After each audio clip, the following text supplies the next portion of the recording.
Mastering polite question requests in English. Hello, English learners. Today, we're going to delve into an essential skill for courteous communication in English: polite question requests. This can be especially useful when you're interacting with others in a variety of contexts, such as the workplace, school, or social settings. By the end of this video, you will understand how to form polite requests, ensuring your English is both accurate and respectful.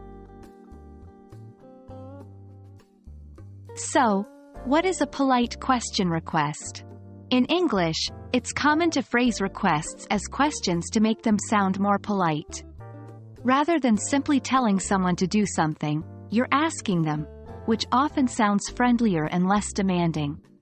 Consider the following examples. Direct request: give me the pen. Polite question request: could you give me the pen, please? The first is a straightforward, direct command, whereas the second is a polite request framed as a question. It's the same request, but the latter is more courteous and generally more acceptable in social and professional situations. Modal verbs are crucial for making polite question requests. The most commonly used modal verbs for this purpose are could, would, and can. Let's look at some examples. 1. Could you help me with this report, please? 2. Would you mind moving your car?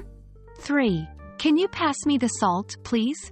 Remember, the choice of modal verb can change the level of politeness in your request. In general, could and would are seen as more polite than can.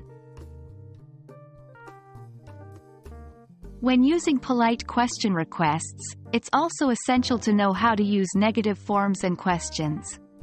This typically involves the use of the modal verb would with the phrase mind if. Here's how it works. 1. Would you mind if I opened the window? The sentence above is an indirect, polite way of asking permission to do something. If you're okay with the action, you would respond, no, not at all. If you're not okay with it, you could say, yes, I would mind. Be aware that this can be a bit confusing for English learners, as no is used to give permission and yes is used to deny it. And that's it. You've now learned the basics of making polite question requests in English. Practice using could, would, and can to form polite questions.